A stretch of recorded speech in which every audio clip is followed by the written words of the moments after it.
Are you ready now? I'm ready, yes, sir. You have permission to proceed. Look at this. All they have to do this, and the two of them turn their chairs. It's great. We're like on voice.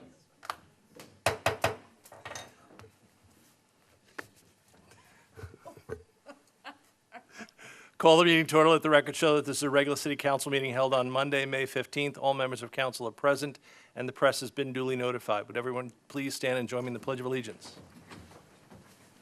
I pledge allegiance to the flag of the United States of America and to the republic for which it stands, one nation, under God, indivisible, with liberty and justice for all. Council is going to remain standing for a moment of silence. You are welcome to join us. You do not have to. But if you are going to join us, please remember the police officers, since today is Police Officer Memorial Day. Please remember our Tega police officers and the police officers around the world.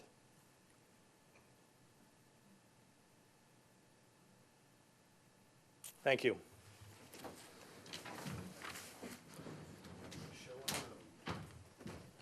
On the road he goes.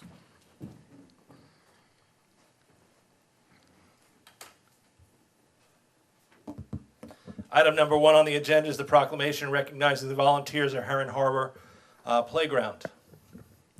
Whereas the city of Tega is recognized as a recreational municipality, and whereas Heron Harbor Playground volunteers act as community leaders and role models, creating a vision towards the well-being and quality of life for some of its younger residents, and whereas the citizens of Tega appreciate the perseverance and the hard work of the Heron Harbor Park volunteers by establishing a new asset to the city, the Heron Harbor Park Playground.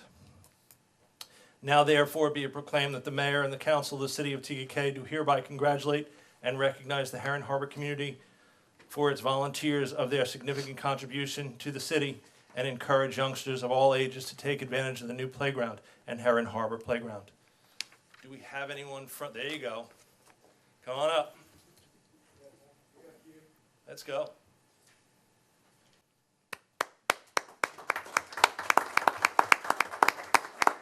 Go ahead up, go ahead up. Be part of the picture.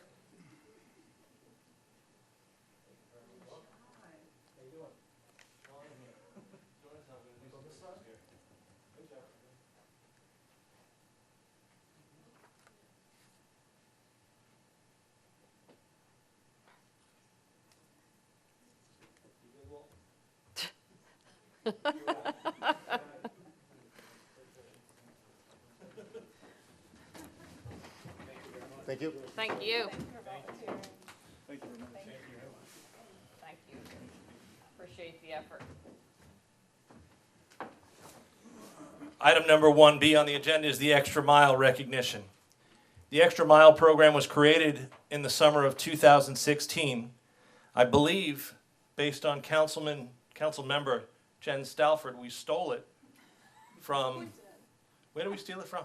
Bluffton? Small town, it might be Bluffton. Bluffton. So Jen stole it from Bluffton, For the record. for the record. Yeah. Came here and brought this idea to us.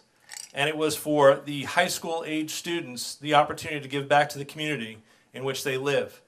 The participants chose from a list of volunteer projects set up by various city departments, Parks and Rec, Tega Police Department, Utilities, Public Works.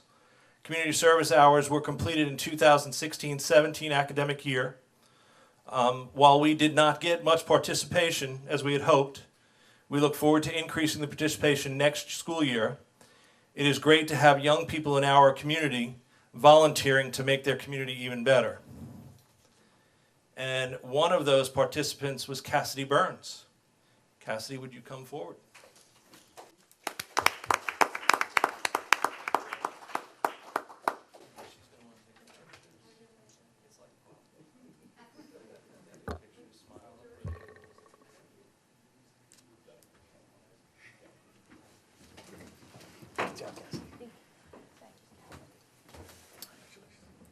Thank you, Cassie. And another one was Riley Hodge. Riley.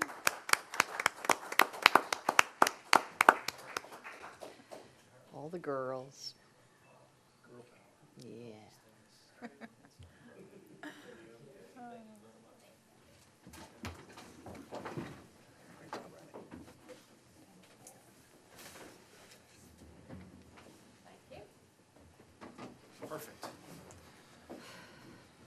Item number 1C, proclamation for Safe Boating Week. Whereas each year as summer approaches, the warmer weather draws crowds to our beaches, lakes, and rivers. As we set aside a week to recognize the importance of taking boat safety precautions before we take to the water. Whereas boat safety practices should be observed prior to leaving land, no matter the length of the trip, the type of the boat, or the size of the water, size of the body of water.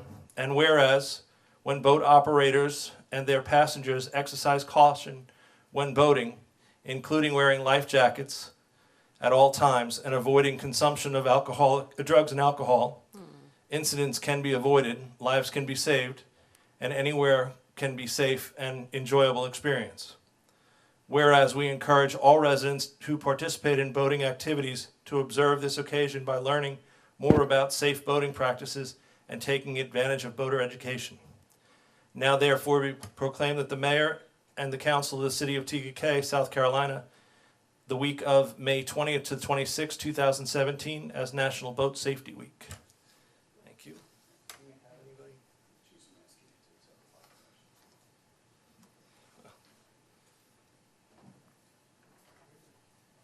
Chief Szymanski's wife has it, I believe. I give the boat proclamation. No, she's got it. We're good. Sorry. It's okay. No picture for you after all. No picture, no proclamation. Thank you. Thank you all.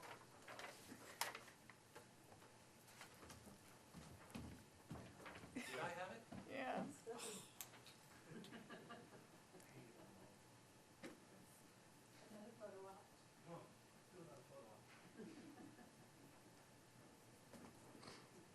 See, this one's not framed, that's the thing. You know, you gotta talk to, You're still special though, Scott. yeah, let's do it this way. Thank you. Proclamation recognizing the month of May as Building Safety Month. Good Lord.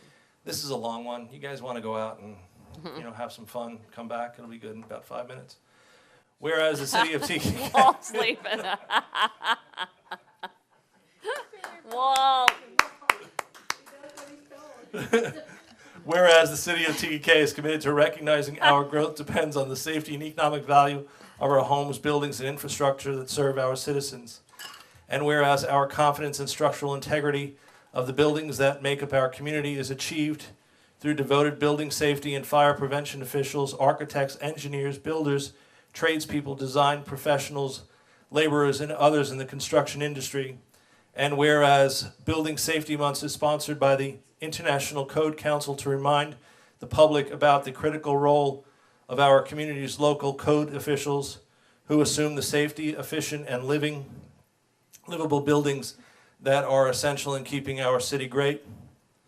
Whereas code officials, partners in community safety and economic growth is the theme of Building Safety Month 2017, which reminds us to ensure the places that we live, learn, and work and play are safe, and recognize the countless lives that are saved due to the safety code by the local and state agencies. Now therefore be it observed the Building Safety Month, Americans are asked to commit to improving building safety at home and in the community and acknowledge the services provided to all of us by local and state building departments, fire prevention bureaus, and federal agencies in protecting lives and property. Now therefore, I, George Shepard, Mayor of the City of Tega, do hereby proclaim the month of May 2017 as Building Safety Month. And I guess that's why Tom Goals all did it up. Exactly. Do I have that one too?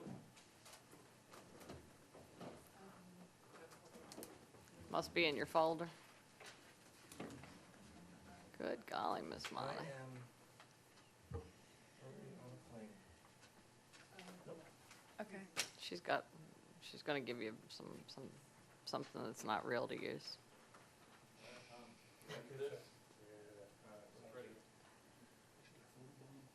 Yeah. Thanks, Tom. Tom wants to shake our hand.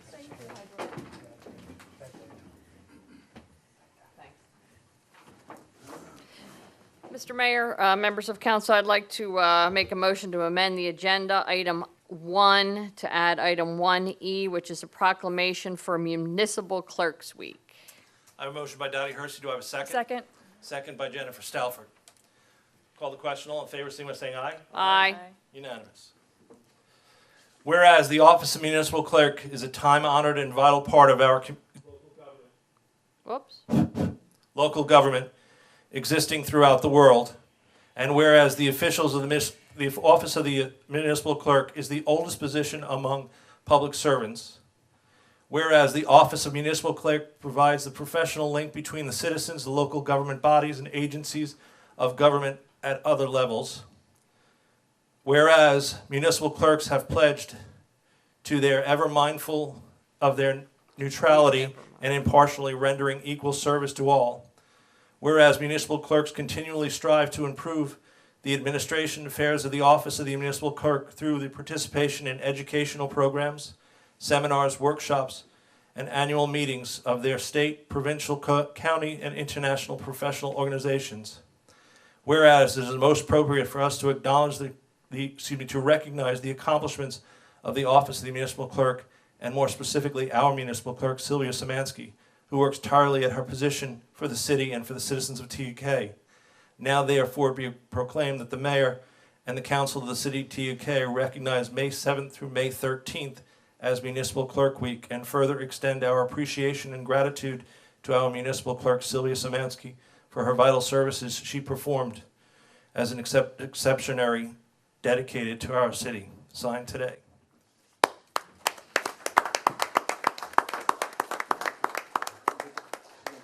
Selfie? You don't have, that's going above and beyond, Sylvia. That's above and beyond.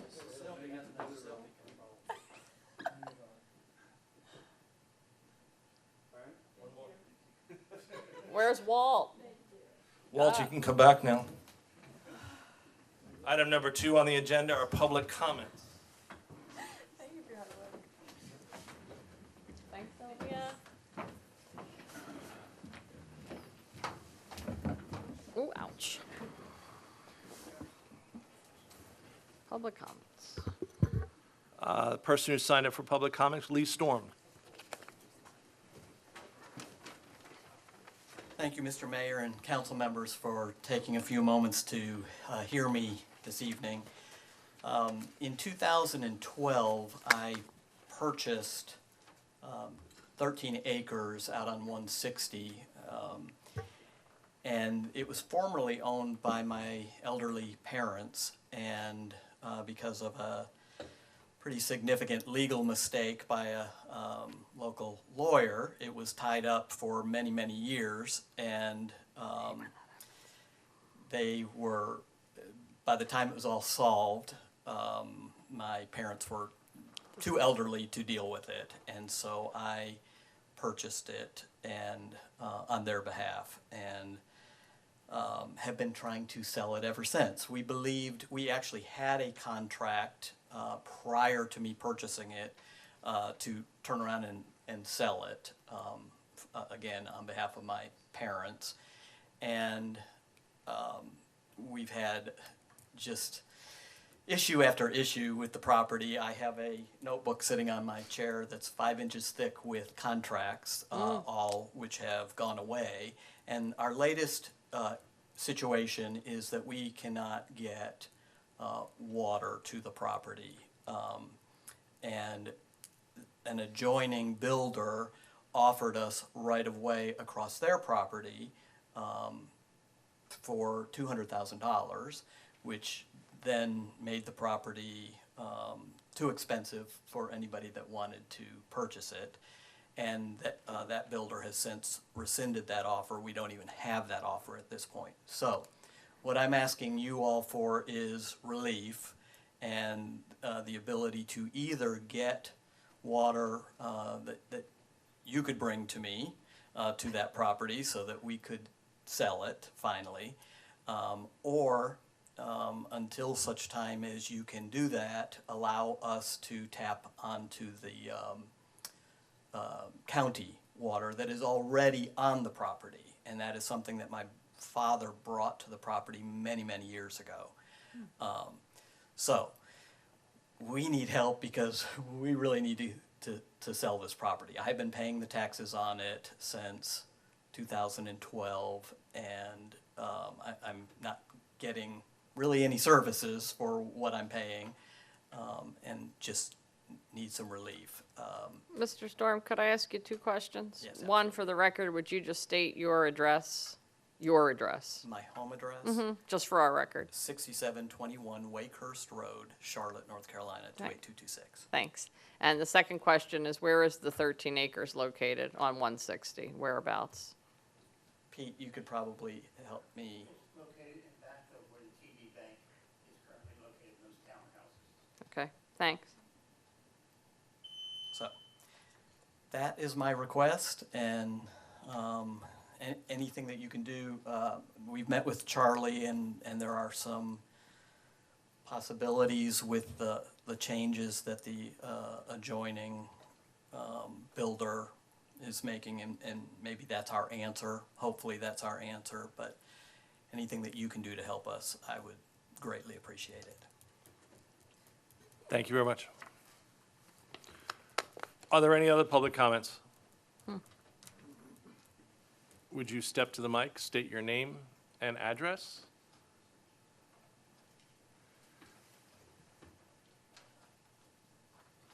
Hi, good evening. My name is Chris Scuderi. My address is 1050 Rolling Park Lane in Fort Mill. I own a small commercial property in the Stonecrest development here in Tega, a little mini golf and fun park. Some of you may have heard of it. Oh, yeah. Next Sunday, May 21st, marks the first anniversary of Mr. Putty's, and Carol and I wanted to take a moment to make a few brief comments. We've had thousands of people play mini golf, celebrate their birthdays with us, bungee bounce, ride the meltdown and the mechanical bull, eat ice cream, and just have a good time with family, friends, coworkers, and more at our fledgling facility.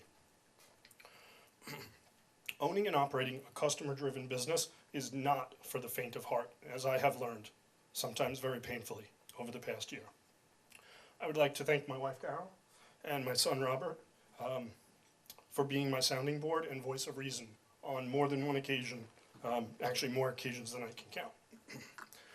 I would like to point out that none of the success would be possible without the support, guidance, assistance of the town council, Mayor Shepherd, all of the people who work for the various town departments that have helped get us open and make it to year 2. I would like to thank the community of Tega for making us feel welcomed and part of the fabric of your community. And lastly, I would like to give a special thank you to your city manager, Charlie Funderburk, who has been so very helpful at the ground level on many topics that have direct impact on my business and its success, both past, present, and future. I have learned a lot from you, Charlie. Thank you. We look forward to continuing to have a great relationship with your city for many years to come. Thank you. Oh, thank you. Thanks, Chris. And thank you, Charlie. Are there any other public comments? There being none closed public comments, item number 3A and B are the special. Item number 3A, B, and C are the special city council, the regular city council meeting of April 17th and the special city council of May 3rd. Council, the minutes, do you have any questions or deletions to those minutes? Hearing none, those minutes stand approved. Item number 4, unfinished business, committee appointments, City Manager Charlie Funderburk. I believe you have the ballots. Yes, sir, we do. We weren't going to do this until the new business item under 5C. If council wants to just keep moving forward, or technically you need to amend the agenda to do them now, but they're ready. Let's keep the person in suspense.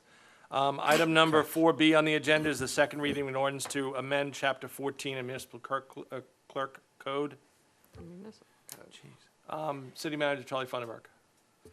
Thank you, Mr. Mayor. Members of council, as council will recall, as presented to you all during the first read of this last month, as staff continues to go through our municipal code, trying to make updates as relevant, specifically this one to business license. The change pertains to the violation portion of this section of code. where it said that violations could include up to 30 days in jail.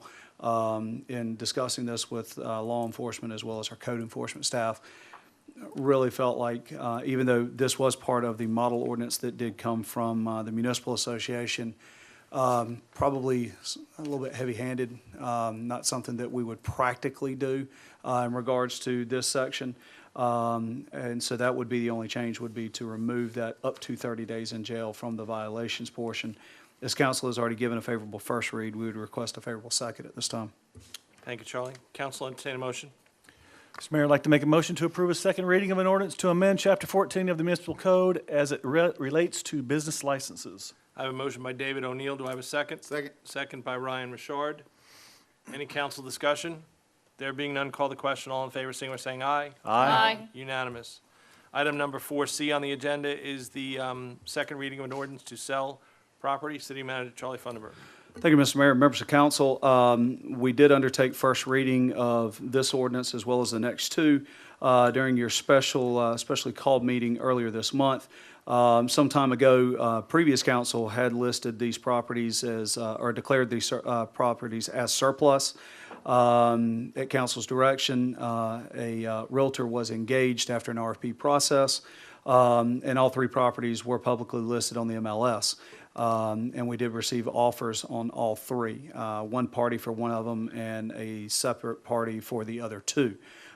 We do need to do these as separate ordinances, and please include the tax map number and the amount for each. But for this particular one, it is 643-12-01-060 in the amount of $9,000. We would ask for a favorable second read at this time. Thank you, Charlie. Council, entertain a motion.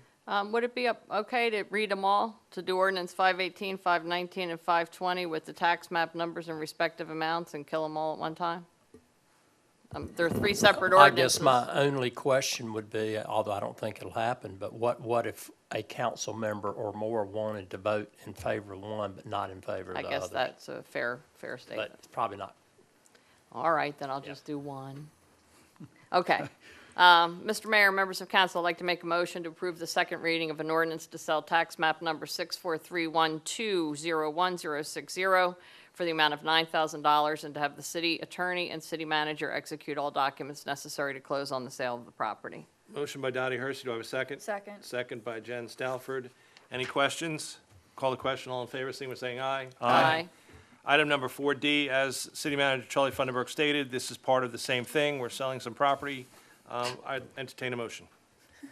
Mr. Mayor, members of council, I'd like to make a motion to approve the second reading of an ordinance to sell tax map number 643-1201-061 for the amount of $7,500 and to have the city attorney and city manager execute all documents necessary to close on the sale of the property. I have a motion by Ryan Richard. Do I have a second? Second. Second by Dottie Hersey. Any council discussion? There being none, call the question. All in favor, signify by saying aye. Aye. And item number 4E, same thing. We're selling some property. Entertain a motion. Mr. Mayor, members of council, motion to approve the second reading of an ordinance to sell tax map number 64312011062 for the amount of $12,500 and to have the city attorney and city manager execute all documents necessary to close at the sale of the property. I have a motion by Jennifer Stalford. Do I have a second? Second. Second by Ryan Richard. Any council discussion? There being none, call the question. All in favor, signify by saying aye. Aye. Unanimous. Item number 4F on the agenda is the consideration of the Fort Mill School Board resolution regarding the negative effects of Act 388. It says here Charlie Funderburk's going to answer all our questions. The only thing that I've got for council is just the recollection, obviously, Patrick White, member of the Fort Mill School Board, was here at your previous meeting with a lengthy presentation. I believe in your packet is a copy of the resolution that the school board passed.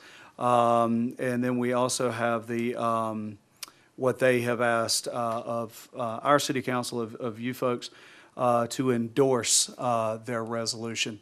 During that conversation, it was requested that council be given some more time and to kind of chew on the presentation that had been provided to you. No action is being requested of staff. Simply have it on the agenda to facilitate the discussion. And should that lend itself to council taking a yea or nay vote on it, you have that opportunity if you so choose, or you can table it and push it to another meeting. So with that, Mayor, I will turn it back over to council. Thank you, Charlie. I'm in favor of this. It has no negative effect on our tax base. All it basically is doing is asking the General Assembly to go back to Act 388, look at it again, because the school districts that have the largest growth or the fastest growth are suffering from Act 388. And they're not able to catch up, and they don't get as much money from the state because the low country or the corridor of shame, as they call it, seems to be the focus of where the General Assembly is right now with their monies. And that's affecting our school district. And that's probably why you've had the bonds that we've had to pass so that we could do the things that we've done. So in my opinion, I'm for it, but I'm interested in hearing what everybody else has to say. Ryan, you want to start us off? I got nothing. I wasn't here for the presentation, but I did read over it as far as when it was sent to us in the packet. I mean, if they're in favor of it, I don't see a problem getting their backs. Jen? Well, I did have some questions just to, but he's not here, so Patrick White is not here. I'm just concerned with us are we also sending a message that if they can't fund it through that means, are we then setting ourselves up for some sort of tax hike in the future, as if we've endorsed that? We just had a bond passed for all these facilities and such that somehow we're going to build, but now we see we have no one to staff them. This is the way I perceived that entire presentation. So I'm a little discouraged with that, and already hearing from residents that they can't afford this, especially at a fixed income. I just want to make sure that this doesn't really perceive down there. If they can't give us more money, are the school district going to turn around and say, well, this is the only way we're going to do it, and council endorse this? Yeah. It is my understanding, and Charlie, correct me if I'm wrong, the bonds that we've passed are not for operational money. That's correct. Right. So that doesn't, the bonds that we passed do not have anything to do with the schools that are being built. I'm sorry, do have everything to do with the Yes. schools being built. It doesn't have anything to do with the staffing of the schools that are needed. If I can, and Ms. Talford, it seems like you were maybe headed this way, maybe I can answer. The school district under Act 388 does not have the authority or power to levy taxes for operations right now. So if the General Assembly couldn't find the money within their means without doing a tax hike, the school board then couldn't say, well, TK City Council endorsed this, so we as a school board are going to do a tax increase for operations. They don't have that authority as it stands right now. No, but Under Act 388. They could not do that. It would have to be a new legislation coming out of Columbia before they could do that, if that makes any sense or helps with the conversation. I think the point really understand is that, that, if we approve the resolution and there is an ultimate tax hike that is to fund school operations, then looking back at our record, someone would say, well, I mean, they endorsed the resolution, so, and if we endorse it and everybody else does, there's the issue. But, for the residents who may not have been at the last meeting, and I think the mayor just mentioned it, basically what Act 388 did was take away the residential tax base associated with school operations. On its face, that's a good thing, right, for all of us that are homeowners, right?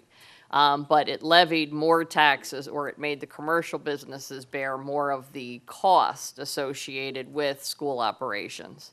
And the distribution of funding is now, as the mayor mentioned, sort of unequal.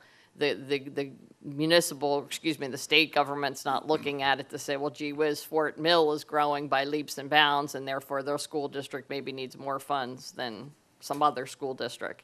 And, I have the same or similar concerns that Councilwoman Stalford has, but reading it over and then doing some research, my sense is that what the school board is really asking, I think as the mayor said, is asking the General Assembly to sort of go back to the drawing board.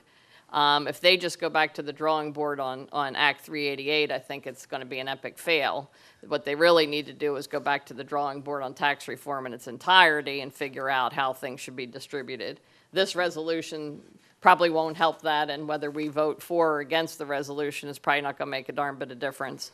But if the General Assembly does decide to look at tax reform in its entirety, I think that's a good thing. And I think that the Fort Mill School District is only asking us to say, hey, it's not working, so somebody needs to wake up, sit up, and pay attention. And from that perspective, I think it's a good idea.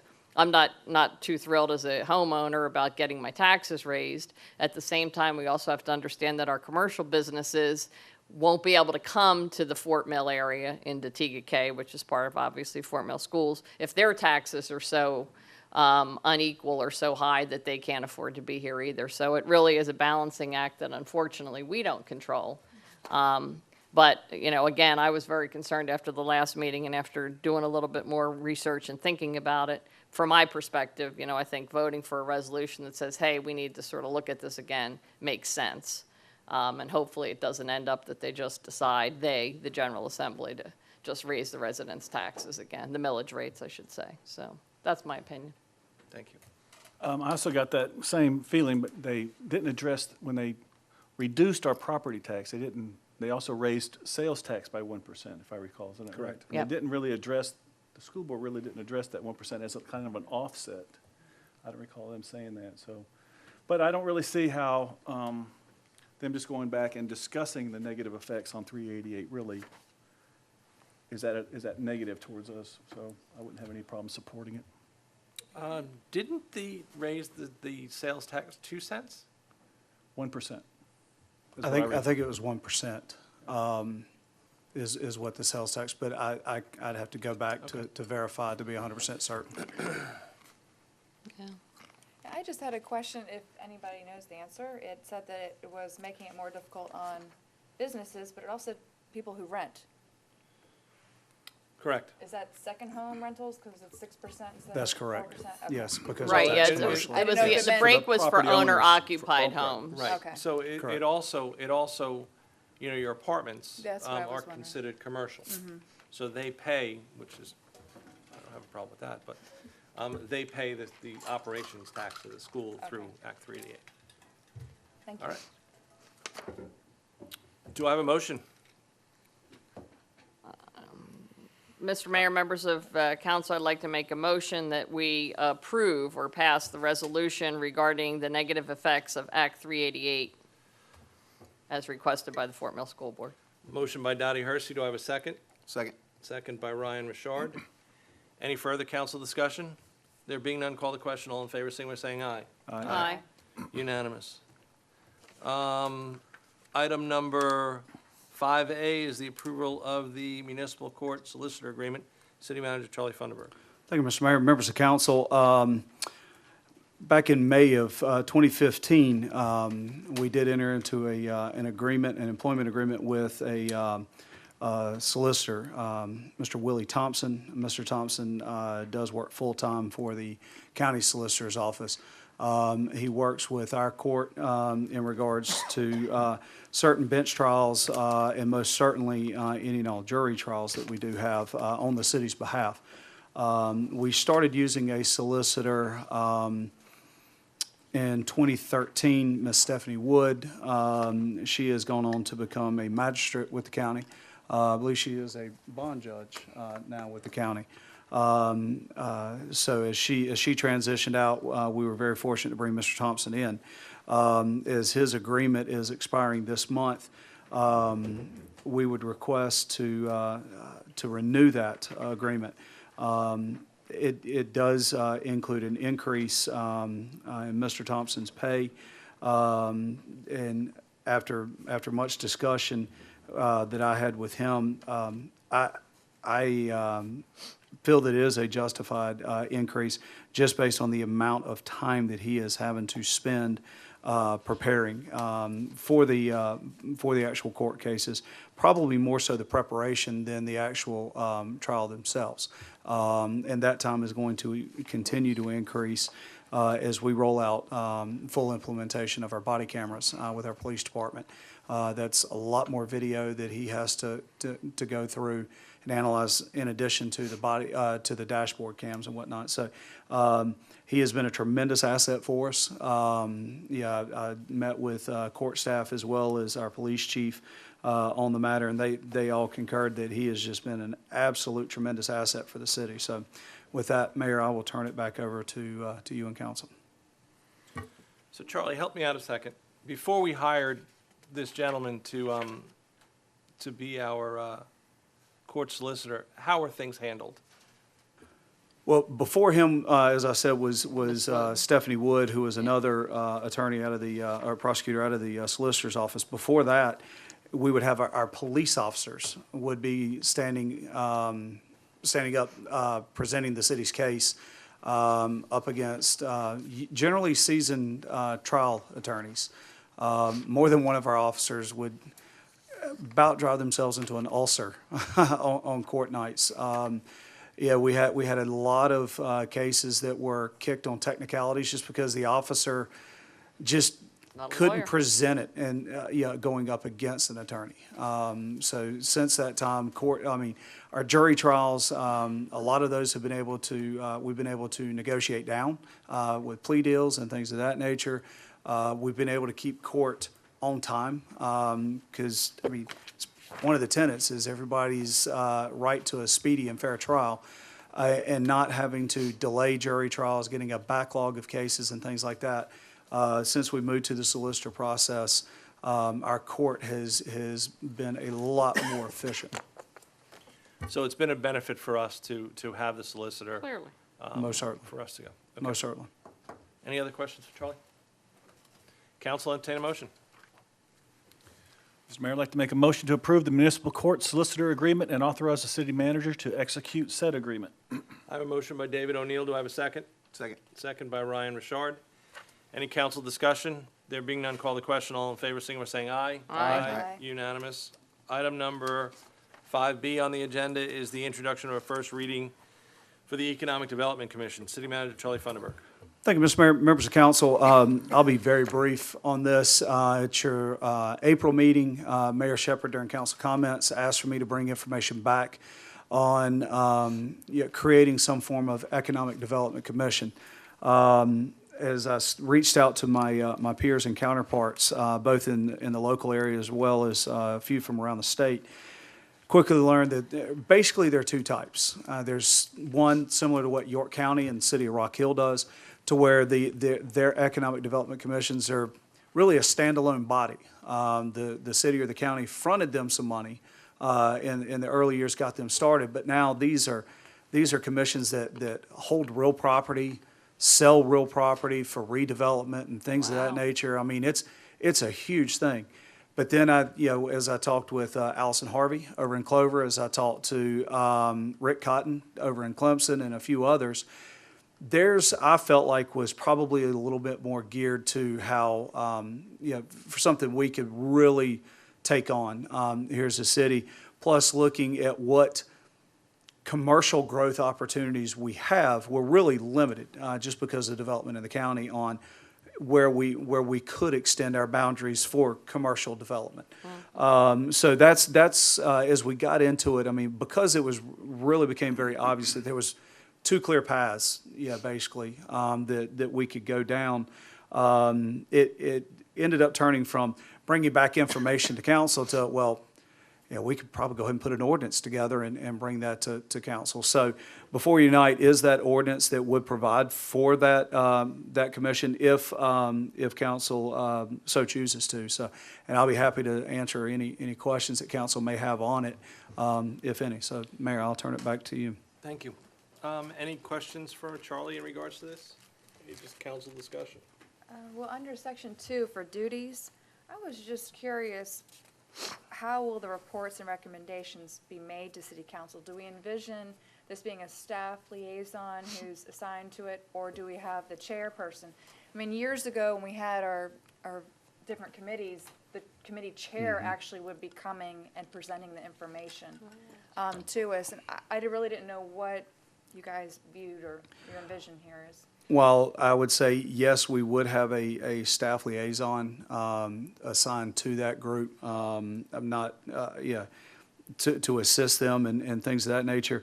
I would envision with this group, it would most likely be your chairperson, whomever they wound up being, as reports and whatnot had to come before council, having them bring that before council or email it to council, depending on the nature of the report. I mean, if it required a vote of council, obviously bringing it here to a regular meeting. If it was more of an FYI, here's information that we've garnered and obtained and things like that. Seeing that being steered by that commission and specifically the chair of the commission. That could also be the role of the council liaison. True. So, whoever is chosen as the council liaison could bring back what's been happening at those meetings and things like that, so, like we used to do in the old days. Mm-hmm. Ryan?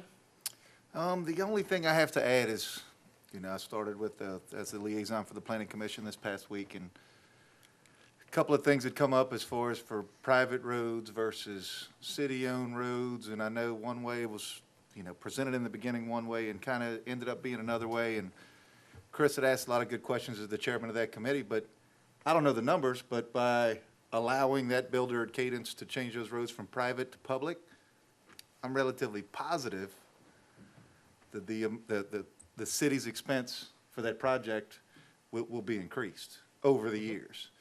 Whereas, my vision is, it's just one, but it's not go, go, go, it's whoa, whoa, whoa. Like slow down the growth, slow down this, that, and the other. And so just in a scenario like that where the planning commission was able to say, hey, yep, sounds good to us. Susan presented it, kind of the norm, the way we do things. And then, a few minutes later now, the burdens of those roads, whereas they were as written, private, and on the builder and the HOA, now was a burden on the city as those roads become used or, need repairs or whatever it may be. And so just in the beginning, when it says serve as an advisory commission, to me, if there's anything that's really a monetary deficit to the city or something that affects us directly, that it shouldn't be a check in the box. I agree. Is the only thing I have to, and I don't know the numbers of how much that changed, and Chris did, like I said, he asked a lot of the right questions, but at the end of the day, it was still check, go, roads are public, not private anymore, in a subdivision that the council approved. And so I don't like things of that nature. I don't like that either. Just kind of working their way through the cracks, and that's what I don't want to see when it comes to city, us trying to be fiscally responsible and Well, that was do the part of right things. yeah. I just, for me, it's a burden on the city long-term, whereas if we'd have kept it the way it was, I don't know. I'm not in building or codes or whatever, but that just seems the common sense, matter of fact, the way that went down. I mean, I think getting back to this for a minute, but I think we need to go back to that for afterwards. Yeah, Yeah, I mean, Yeah. his point here is to make sure, I think, I don't want to It's an speak for you, advisory, but he wants to yeah. make sure that this is identified as advisory and that it stays as advisory, and that if there is anything that, needs to be brought or that ought to be brought forward, that's what we want. We don't want this commission having the authority to say, let's go forth and multiply, unless the city is, but it sounds like this is how this is laid out. And so from that perspective, I think it's a good thing. I don't know how much, I'm happy that we're doing this. Yeah. I think we're doing it, I hope not too late, for the reason that you said at the beginning, Charlie, because, we don't have a lot of places to go. But I like the idea behind it, and I think we ought to give it a shot, for sure. Absolutely. The more volunteers, better. Yeah. It's, And, TK we- was based on a city of volunteers, and so. We having may the get some opportunity really to good serve and do ideas more. from people that have, that are in this biz that can really, even if we have just one great gee whiz idea, maybe it's worth its weight in gold. So from that perspective, I think it's good. And then I would like to come back to that other topic somewhere, somehow, or maybe during now, but. Yeah, I don't know when the time was appropriate, but I was just Figured I'd throw it out. We can, in regards to the other topic, as it's not a, Agenda item. we don't really have it as an agenda item, but tomorrow I will make sure that council has an in-depth, detailed report on the events and how things transpired from beginning to the last planning commission meeting, and you'll have that tomorrow. Well, can it be discussed under manager's report then? I don't have all the details handy with me tonight. I've got the broad strokes. But would you give us the broad strokes on your meeting when you do your report so we can comment? Sure, So we can sure. Be get a glad little to. bit, and with the understanding that you don't have all the answers in front of you. Right, yes, ma'am, not a problem. Thanks, Jen. Okay, back to the Economic Development Commission. Dan, thanks for opening up that can of worms. No, I don't have any questions. It's worth bringing up. Yes, it is. Absolutely. Dun, dun, dun, dun. Excuse me, I'll entertain a motion. Mr. Mayor, members of council, I'd like to make a motion to approve the introduction and first reading of an ordinance to provide for the establishment of the Tega Economic Development Commission. I have a motion by Dottie Hersey. Do I have a second? Second. Second by Ryan Richard. Any further council discussion? I hope not. Call the question. All in favor, signify by saying aye. Aye. Unanimous. Item number 5C on the agenda is the, we've been waiting with bated breath. Mr. Mayor, members of council, based on the results submitted, Doug Burns is your leading candidate, with Samantha Miller getting 2 votes, Doug Burns getting 3. So if we can get a motion from council to approve Doug Burns. Motion to approve Doug Burns as a candidate for the Planning Commission. Second. Any discussion? There being none, call the question. All in favor, signify by saying aye. Aye. Unanimous. Item number 5D on the agenda is the awarding of a bid for the backup generators for TCUD 2 stations. City Manager Charlie Funderburk. Thank you, Mr. Mayor. Members of council, if council will recall, we did receive a grant award from FEMA for backup generators for the lift stations on the former private utility system. This is just a simple bid award. It is not notice to proceed. There are matching funds that are required for that grant, and we will bring those a proposal to council next month as part of a budget amendment for the utility budget. At this point, this is just acknowledging that we do have a lowest qualified bidder. That bidder has been vetted by our engineer, and you've got that information in your packet. I do want to point out that when the bids did come in, they were higher than what the bid award was for. So staff and our engineer worked together to determine where we were going to get the most bang for our buck. So a couple of the lift stations were removed as far as getting backup generators, but those are actually at the treatment plants where it's easy, very easy for staff to take our portable 100 kW generator to hook up. So those aren't as critical as some of those lift stations that are down at the end of common driveways behind people's homes and things of that nature that we have struggled with in the past. We can go after those other ones in a subsequent grant, but FEMA will not let us request additional funds at this time.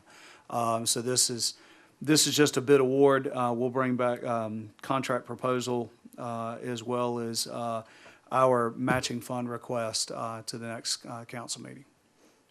Thank you, Charlie. Go I'm ahead. sorry. You want me to ask questions? No, do a motion first. Mr. Mayor, members of council, I'd like to make a motion to award the bid or backup generators at TCUD 2 lift stations to Metro Dwellings LLC in the amount of $504,205.08 and direct the city manager to begin working with the contractor on contract documents to come back to city council for approval. I have a motion by Dottie Hersey. Do I have a second? Second for discussion.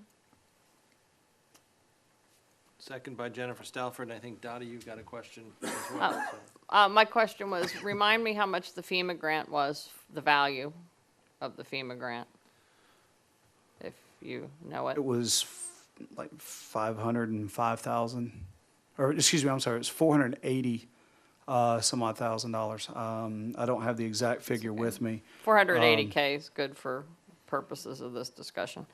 And you said that required matching funds. There's Yes, a ma'am. requirement for It's matching. a 75-25 grant, so Okay. they would give us the 480K, and the balance up to that 400 or 504,000 would be the match.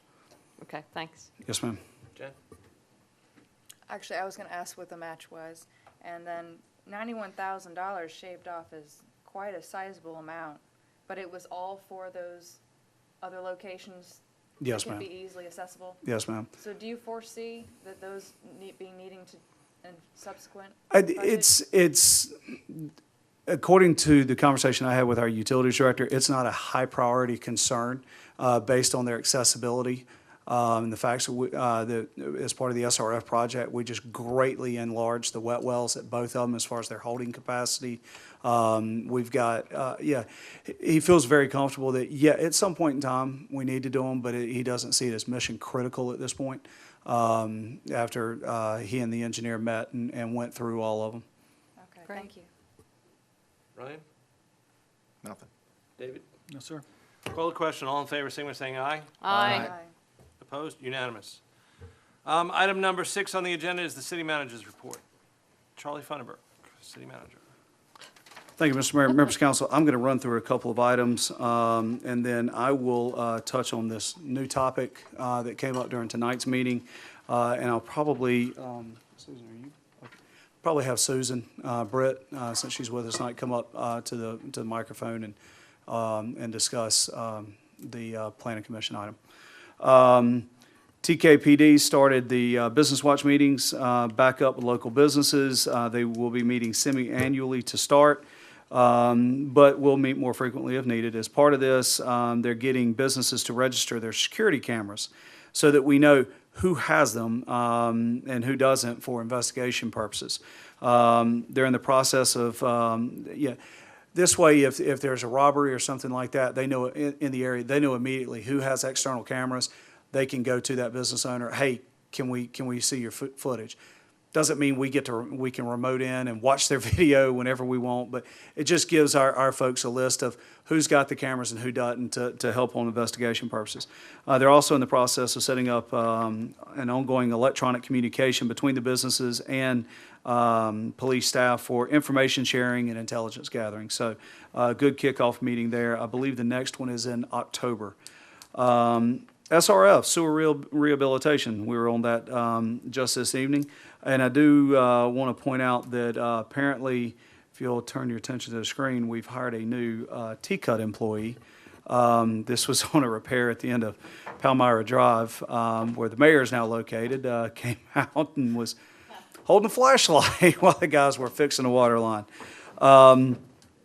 Council, I have shared this with you previously, but just for the public, we have finally received our partial permit to place into operation a lot of the new equipment at the treatment plants, which, as I said, is in larger wet wells at both of them, larger UV chambers, additional pumps, a new lift station, and the new force main that was installed between plants 2 and what is referred to as plant 4, which is now our new EQ basin.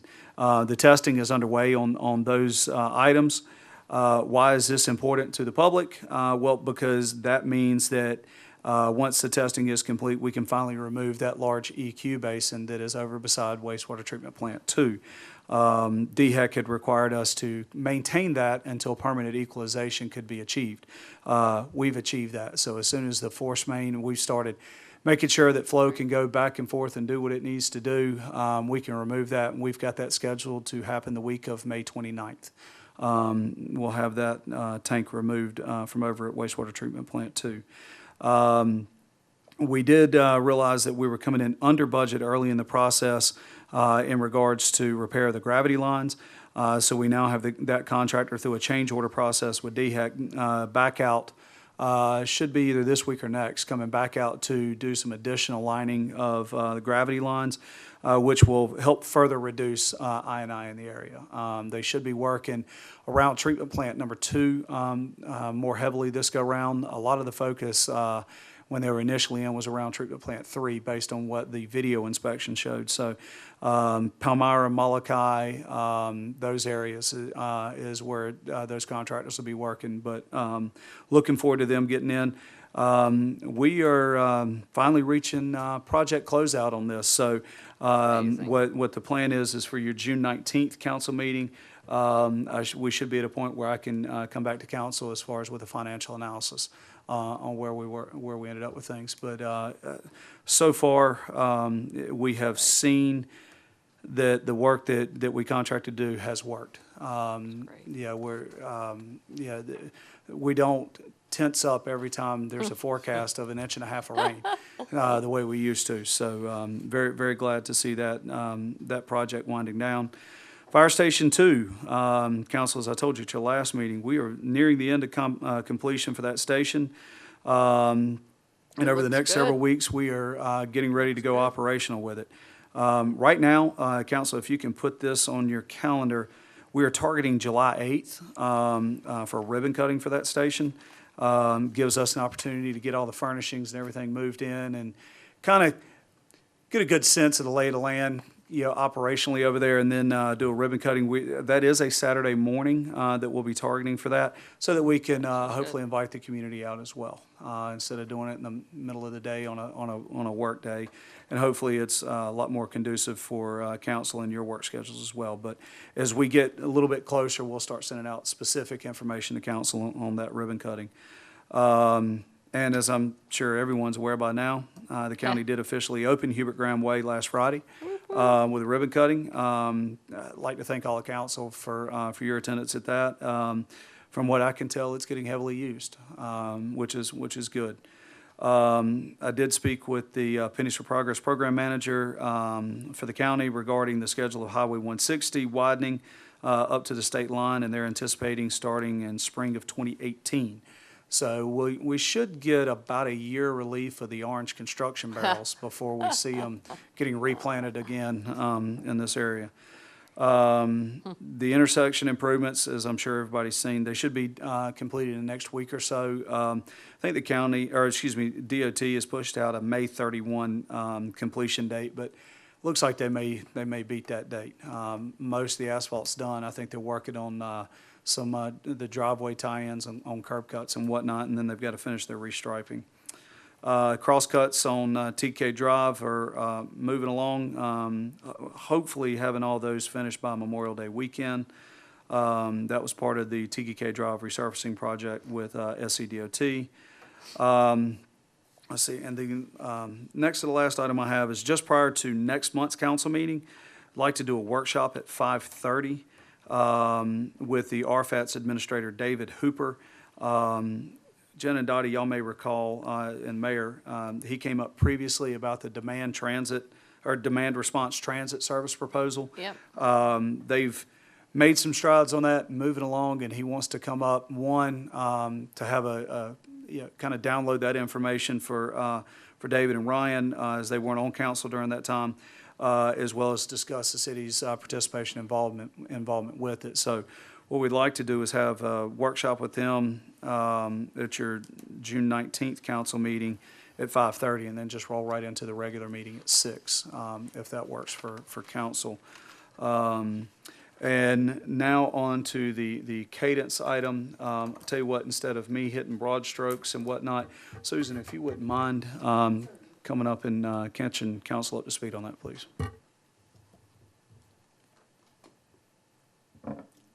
Thank you all. First, let me just give you a little background so that you'll understand about this project. When the Cadence development first came, it was under a different developer. We annexed that property. They were not able to close, so in effect, that annexation was invalidated. The project manager who worked with that went to another company, came back, was able to assemble all those properties, and came back to us with a plan for patio homes. In the original plan, all the streets were public. In fact, you had an access off of Dam Road and one off of Gardendale.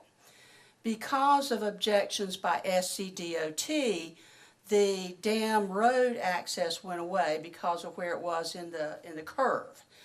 At that point, we were, again, I think a presentation had already been made to council. We went back and revised that plan.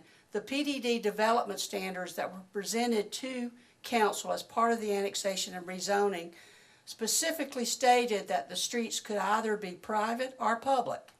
So that's in the zoning documents. And the reason for that is because all the market studies had not been done. Now, please understand, private streets have to be built to public standards, whether they're maintained by us or maintained by an HOA.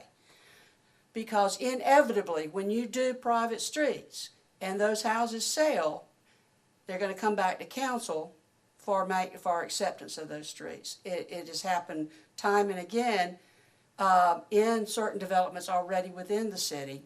We were not able to do that because those streets did not meet our public standards. So these streets meet the public standards. We had a preliminary plat go to the Planning Commission. At that time, they had done a brief early analysis in which their market data was coming back that said, you know, we're going to try to gate this then and make the private streets.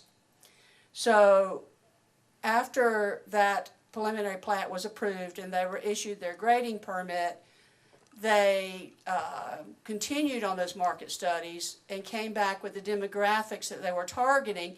It seems that the empty nesters wanted a more active community. And in order to do that, the streets needed to be public because they wanted access to other areas of the city, because then Game On came in after this one. So the revised preliminary plat then went back to the Planning Commission. Under the state enabling legislation, your Planning Commission has the authority to approve plats and civil documents. It doesn't require a discretionary process. Only the rezoning documents do.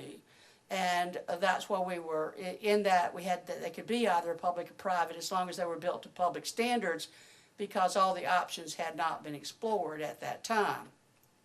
When we did our cost-benefit analysis, we did that based on inevitably those roads becoming public, because that's how you have to think about it.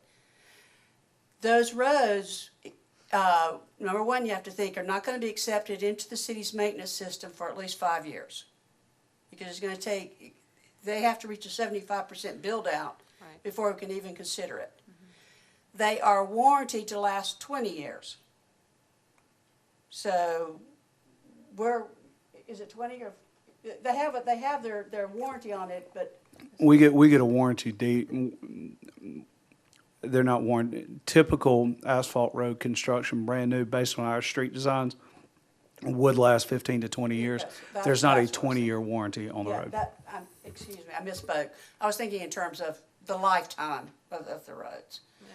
So when we did our analysis, that's what we projected that on. And in fact, if you can go back to your documents at the end of that bottom, there's a note on that cost-benefit analysis that states that there will be future impacts once these things come online, but it's not going to happen for quite a period of time. Susan, I'm sorry. Do the documents and for you're telling me what they said for this particular development? Is it normal when we get these things, and clearly I missed it, I don't know about anybody else, but do you always put the language that the roads can be public or private at the early stages, because we don't know? Not always. Okay. At early stages, we try to get them to make a decision at that point in time. Right. But because this was our first patio home product, Yeah. we have not built this design. The developer wanted to do more market studies to determine what types of amenities he wanted to put in there. So instead of a lot of he's got the walking trails, but instead of a lot of mini parks and types of things, they're going to be doing a more active amenity center now. And those streets are, like I said, there are other things that happen around it now. More connections, the Game On connection. So they're going to be able to open that community up. Yeah, I mean, I'm just talking for, going forward, sort of broadly, sort of getting back to Ryan's comment in the first place is, can we not or should we not consider, that we change what we've got written down in terms of code documents or planning documents that suggest that if there's a change like that somewhere during the development process or as part of the, the whole due diligence, et cetera, that when it comes back and it's something that is invariably going to cost the city money at some point, that's an action that would have to be approved. Could be recommended by Yeah. planning, but I it should can be tell approved. you, as I said, we tried to get that decided early on.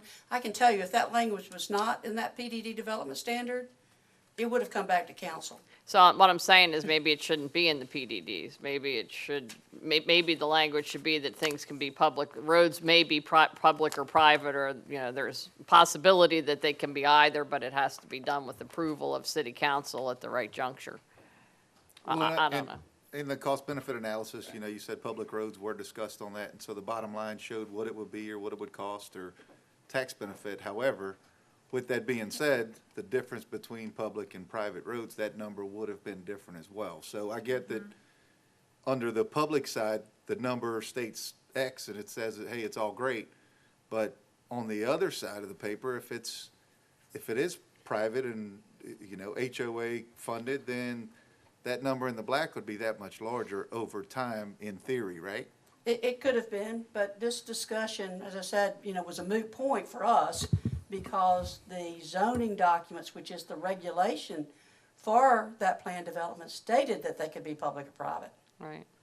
And that was what was approved by council. So I guess going forward to Dottie, your comment, so in the future, we should just say it's private, because that's what they told us it was going to be. Well, I And felt not like give it was a them the bait or. and switch. Like, hey, here we go, no private, we got that. Oh, wait, never mind. We're gonna go public now because of market research that we've done, so check in the box. Move on. Yeah. I mean, and this is not anybody pointing fingers or blame, or No, at least I just, I'm not. you know, I mean, I've I'll never point a supported finger at development from myself, the get-go, apparently, And but. I would, as I said, but- if that language had not been in that zoning document, it would have come back to council because it would have been a major change. But because it was already in your planning document that gave them that flexibility, they had the discretion. Yeah, well, And I we won't did- do that again. That needs Yeah. to come out of the planning document. Yeah. That cannot be an option. Well, each document is conditioned to that development because that is your most flexible zoning district.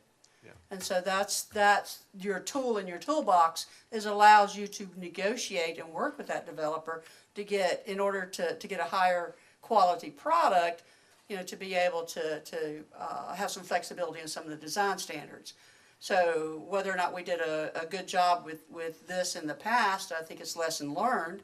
I think it's something we'll just Well, I have to mean, pay and more I attention to. think that's what we're saying. I mean, I think that the point is, yeah, you can maybe always, it's a give and take in the negotiation with developers, but if we start out with a premise, as Jen said, that roads are private, then let them, as part of their process, come back and say, hey, well, I can give you this if you can give me that. I do want to assure you, I know Charlie had that discussion, that very same discussion with that developer. Yeah, I mean, again, this is not anybody pointing Public fingers. and private If- roads are always tricky. As council will are. recall, private, we've been petitioned on a couple occasions Oh, for yeah, Matt- some private roads that have been in existence for a little while here in Sure. TKK, where Yeah. now you've got residents on it, developers gone, and the residents are raising hell about, I pay taxes. Yeah. Why aren't you maintaining my road? Absolutely. Why do I have to, pay my, additional HOA dues to make? For a city, yeah, private roads are fantastic. Of course. Absolutely. But then you also have the flip side of it is, when you're discussing that private public, you're dealing with a developer who, by the time you take ownership of the road, is gone. And now you've got the people that are living on the road that, they didn't want it private, they wanted it public, or vice versa. So, but your points are taken loud and clear. Thank Yeah, you. and- Absolutely loud I mean, and clear. Speaking to that, they knew what they were buying. Oh, I feel don't- like I don't we disagree. sold something and now are getting something else. So for the amenities that are being built, who's going to be maintaining those? That will be the HOA. Mm-hmm. It's on their land. And there's also no collection of yard debris and things of that nature in there because it is a maintenance-free facility. and that is in the plats, in the note sections of the plats. So realistically, you're not going to see any of our public works folks in there maintaining anything other than, sometime down the road, patching a pothole or something like that. Your water and sewer folks, they're going to maintain the water and sewer lines, just as they would anywhere else, whether it's public or private. But you're not going to have the expense of your public works staff doing the curbside collection of yard waste and things of that nature in there. I did want to address one more thing, just to give you some, I think, some assurances on your Economic Development Commission. The difference between that commission, it is a commission appointed solely by council and created by council. The Planning Commission is established under the South Carolina Comprehensive Planning Enabling Act, so it has statutory requirements under state law. So that's a difference. It is a recommending body, because the council is the only authority that can do legislative acts or discretionary acts. But it does have certain parameters under state law, whereas the Economic Development Commission would not. Thank you, Susan. Thanks, Susan. I'm just a little concerned with, I understand the life expectancy, but, recently, or I don't know, we worked on it for a long time, a long-term judging what our costs will be over time, and I don't want in 15 to 20 years, us, whoever's living here, not to be able to afford to repair all these roads. So, I don't know how much the lesson will cost us, but what I'd like to know is if these things are going to be included in these long-term, I know we looked, I think forecasted out only 10 years, but now we've got all these developments, if all the roads go to pot in The same what, 10 time to frame. exactly, how are we going to afford to repair them? So it does make a difference. It made a difference to me that these were private roads. Agreed.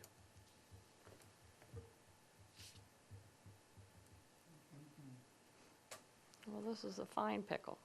I mean, this is. I guess I'm struggling with something. Go ahead. Ryan owns his own business, does shredding. Jen is a homemaker, works out on a farm. Dottie is a lawyer. David is retired, does other entrepreneurial stuff. I sell paper. I'm not a planning guy. I don't know planning stuff. I need for the planning department not to come before a podium and show me what solar panels are. I don't need for them to tell me when we have chickens or roosters. I need for them to explain exactly to me. I'm a C+ student and damn proud of it. I need the planning commission or the people who are presenting these ideas to explain this stuff to us and point out our shortfalls. If this shortfall was pointed out to us originally, we wouldn't have gone there. I guess what I'm saying is Dottie's spending 45, 50, 60 hours a week. David, Ryan, Jen, myself, we don't live this every day. We don't breathe this every day. We need the people who are the experts, who breathe this every day, to explain this to us so we understand. Who knows what the cost is going to be on it now? But as Jen said, what happens if this one goes, that one goes, that one goes? Are we going to have to float a road bond to pay for our roads? I don't like being caught like this and not having explained to me in the beginning. Sorry, I'm stepping off my soapbox. Anybody else? I had a question, sorry. I Go had a ahead. question from the manager's report. It was actually, I thought of it because of the presentation earlier about national safety or Safe Boating Week. Do you know when our next boat safety course is going to be held? I'm not sure. I will find out from Chief Parker if he's got something already in the works with DNR. They're the ones that we were able to get to come up last time. I will find out with him tomorrow, make sure that council is made aware, and then we'll make sure that the public notices and whatnot are out there. Yes, Great. ma'am. And also, speaking about building safety, reminded me of a conversation you and I had a couple months ago about the safe place signs at the police department and fire department. Just finding out if any progress has been made. Yes, we're having firewall issues, mainly with PD, not with fire department. That was the station or the place we were looking to do it with the external cameras and things like that. But having those cameras outside of the building and whether we wire them in or Wi-Fi them into the building so that we've got that under surveillance for those, you're talking about that, like the online right, shopping where you meet somebody in the parking lot because you posted something on for sale. That is still in progress. IT has been working on it. Got a little sidetracked because of some server issues as it related to the body cams. But actually, we spoke about it last week, and they are still in process of trying to find the most cost-effective means for the surveillance portion. Putting the sign and painting the spot isn't an issue whatsoever. It's the actual surveillance portion of it, which is the whole reason for having it anyway. But they are still working on that. Yes, ma'am. Thank you.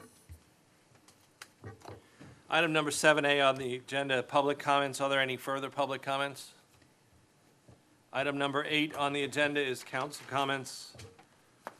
Ryan, you want to start us off? Hubert Graham, hallelujah.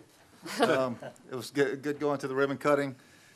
I had other plans as far as for how I was getting there, but I ran a little late at work, so I had to come in my truck, drove down, and then about 4 o'clock, I ran back to the house, jumped in the golf cart, and went to Walmart. So I may, it was a little later than that. But I may have been the first person from Tega to go to Walmart, grocery shop, on my golf cart. Did you beat me? You're retired, dude. That's crap. So, well, I wasn't. I thought, that was my plan, to be the first golf cart down. You Heber can Grand pretend Parkway. you were. Yeah. So it's fine. If anybody asks. First one that did it at 4 o'clock after it opened. There you okay. go. Perfect. But no, aside from that, I don't have anything. I don't love the apartments down at the end of Hubert Graham, but it is what it is. There's nothing we could do about it now. Public input, that's what we need. Thanks, guys. Jen? Just to say that Beautification Committee has a work day tomorrow morning at 8 a.m. in the living room wall garden, so we'll be spreading mulch. Hopefully it's our last day for mulch spreading. So if you can spare 30 minutes, that'd be great. Thank you. Thank you, Jen. Dottie? Yeah, a couple of items. One, Hubert Graham, yay. I guess the next complaint will be all the old rusted cars or whatever that Already are got over those. there.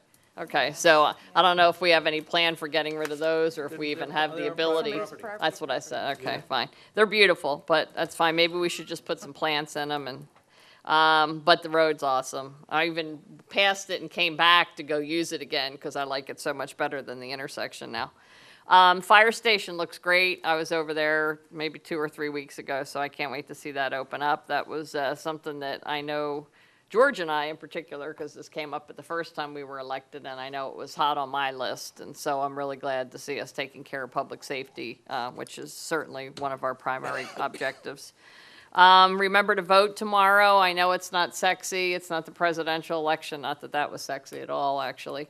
But this one might even be more important for us. No matter what, if you're Democrat or Republican, please get out there and vote tomorrow for the person that will take over for Mick Mulvaney, fill the congressional seat in District 1. If you like Italian food, there's a great Italian festival this weekend up at St. Philip Neri Parish, or down, I guess, on Munn Road in Fort Mill. Over 1,100 pounds of homemade sausage, 1,100 pounds of homemade meatballs, and all kinds of other good stuff. So come on out, get fat with me. Speaking of safety, just a reminder for anybody that might be watching on television, if you want to burn at your home, you need a burning permit from the fire department. And quite frankly, fellow council members, I would like to, if there's an interest among you, I would like us to take up at a different time a conversation about whether we should have burning in the city. Maybe that's an old ordinance and people used to have a whole lot of land at their house or between homes and they could burn anything they wanted. It causes me great alarm when I see neighbors, I mean just in my neighborhood, not next door to me, people, not picking on you, calling you out. But people in my neighborhood in Lake Forest, or in Shoreline, where do I live? Lakeshore. Burning. I mean, one little spark and that's the end of my house. So Again, if council has an interest in that later, I'd like to have that on a future agenda to see if having a burn ban completely makes sense. I feel like the chief of the fire department might be on board with me on that one. And one other item that I really would like to see the staff come back to us again, if there's an interest on council, I'll just put it forward. A couple of months ago, we talked about solar panels. That was a spectacular conversation. And then a little while after that, I realized that I have a junior Duke Energy department at the end of my cul-de-sac on Lake Forest Drive. Love my neighbors, not calling them out. They followed all the rules. They got the right permits. They paid money. They had inspections by the city. They did everything that they needed to do, and they were concerned because I was looking at it that we were going to tell them to take it away. Not going to do that. They did everything right. But I would never like to see that repeated again. They literally have an entire side yard, and it's a big side yard. They did it again in great taste, all the right ways, and you can't see it too much from there where they live. But boy, oh boy, if my neighbor next door put one up in his side yard, wow, that's going to be an issue for me, and I suspect for some others. So I really think that we need to have a conversation about solar panels, especially those that are on the ground. On the roof too, but, and I know Susan or planning and Charlie, the staff, brought this to us before, but now we're better informed about what's happening in the city, and I'm a little bit alarmed about it, and I think it's time to have the right conversation on that. And I think I said enough. Thank you. Thank you, Dottie. David? If I could just correct one thing, it's the Republican primary tomorrow. Sorry. If you voted in the Democrat, you cannot vote tomorrow. If you didn't vote last time, you can vote. Wow. See, that's just why they make it so confusing. They People do. don't know. And then, this is just the primary. And then you get to vote again June 20th. Oh, good Lord. It never ends. So vote tomorrow, and then vote again June 20th. Vote early, vote often. Yep. Thank you for So keep voting.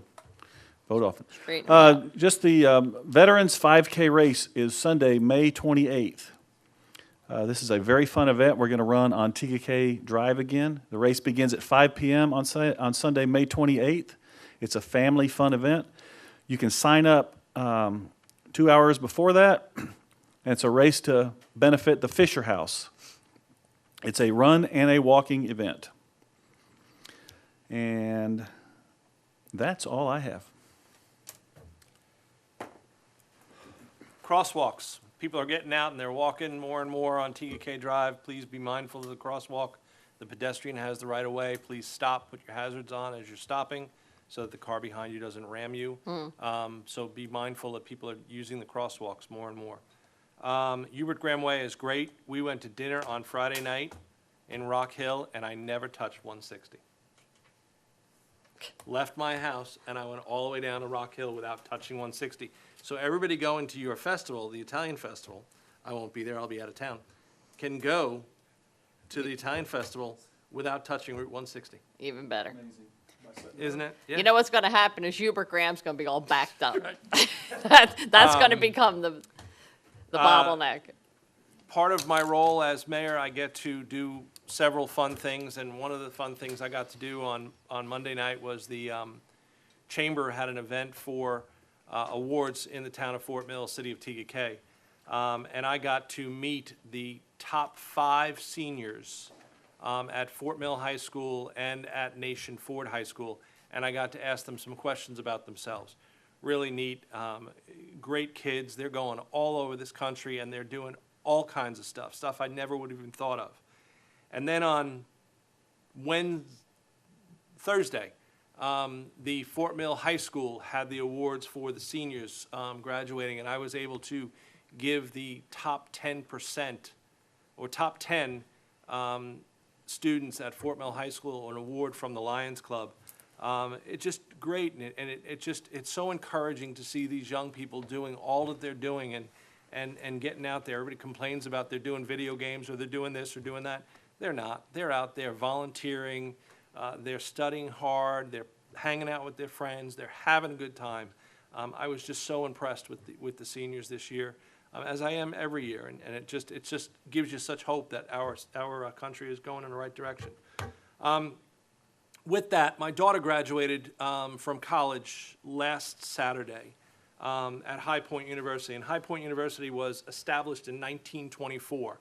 And one of the things that they did with the senior class was they asked them each, as graduating seniors, they asked them to contribute $19.24 to the Alumni Association for the first year, for the year that they graduate, and then for the first year that they're alumni, to contribute $19.24. They got 87% of the students to agree to do that. And that's how they're funding the Alumni Association, Pretty smart. which made me think. That's how we're gonna fund the city? No, So this is good. we're doing the Tega Cay Forever Foundation. And in order to do the Forever Foundation and to advertise the Forever Foundation, we need money. So we as the city, I believe, can donate money to the Forever Foundation for them to start their marketing plan. Is that correct? Technically, it's not a donation, it's just a designation of funds. Okay, so designate funds to the Forever Foundation for their marketing plan. Or we can start a 1980 club, which is the year the city, 82? 1982. That's 2 pennies more. 1982. But 1982 club, and we can, everyone can, 2,500 homes, we can get $50,000. If we can get those 2,500 homes to contribute $19.82. That's cool. So I'm asking council, is that something you would support? And then Jen and I will go to the Forever Foundation and throw it out to them as a marketing thing? And you can even do a 39-cent sticker that says 1982 Club. And you can put it on the back of your car. Yeah, you You have know, to and- give them something, you know. Right, and Yeah. everybody will think Always about, has well, to what's be the a giveaway. 1982 Club? You can put it on the back of your golf cart. What's the 1982 Club? So just, I don't know, is that something that, I think it's cool. we would get behind? I think a 1982 sticker on your cart allows you to drive at night. That's what it is. So, Oh, we could do a glow-in-the-dark one. So, I just to throw that out there. I You guess are Jen will, in such trouble. I think it's a great idea. I think we should. They we drive should- golf carts at night here anyway. It's affordable for people and, Right, yeah. so it's not a backbreaker, and everybody goes along and they donate their $19.82, and we get some money for starting I have Forever no Foundation. objection Like as it. long as the city attorney has no objection or anything. All right, Think about it, make sure we're not doing anything we get in get out and trouble vote for tomorrow. later. It's important to get out and vote tomorrow. Yeah. That's all I have. Council entertain a motion to go into executive session. Well, you know what? Council, I motion to go into executive session to seek legal advice as it relates to litigation and legal advice as it relates to the fire services agreement. That is my motion. Do I have a second? Second. Second by Dottie Hersey. Call the question. All in favor, signify by saying aye. Aye. We're in executive session. Thank you very much. Have a nice day.